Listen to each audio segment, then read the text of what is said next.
કૌભાંડી ભૂપેન્દ્ર ઝાલાના સમર્થનમાં પોસ્ટર્સ લાગ્યા છે। મોડાસા શામળાજી રોડ પર રિક્ષા પાછળ બેનર લાગ્યા। રિક્ષા ચાલકોએ કૌભાંડી ભૂપેન્દ્ર ઝાલાને સમર્થન આપતા પોસ્ટર્સ લગાવ્યા છે। શૈલેષ પંડ્યા આપણી સાથે જોડાઈ ગયા છે। શૈલેષ, જ્યારે ભૂપેન્દ્ર ઝાલાનું આ કૌભાંડ સામે આવ્યું હતું ત્યારે પણ ઘણા બધા વિડીયો એને સમર્થન આપતા સામે આવ્યા હતા અને આ રિક્ષા પાછળ બેનર્સ લાગ્યા છે।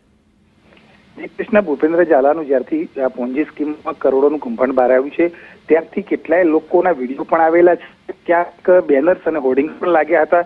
ત્યારે હવે મોડાસા શામળાજી હાઈવે ઉપર રિક્ષા ચાલકો પણ પાછળ વી સપોર્ટ બીજેડ ભૂપેન્દ્રસિંહ ઝાલાના સમર્થનમાં છીએ એ પ્રકારના પોસ્ટર લગાવી અને રિક્ષાઓ પર પણ જઈ રહી છે। ત્યારે હાલ તો ભૂપેન્દ્ર ઝાલા એ પોન્જી સ્કીમ હેઠળ ગુનામાં એ પોતે જેલમાં છે, પરંતુ હજુ પણ એના જે સમર્થકો છે એ આ રીતે પોસ્ટરો લગાવી અને ક્યાંક ને ક્યાંક ભૂપેન્દ્ર ઝાલાનું સમર્થન કરી રહ્યા છે। બિલકુલ, આભાર આપનો।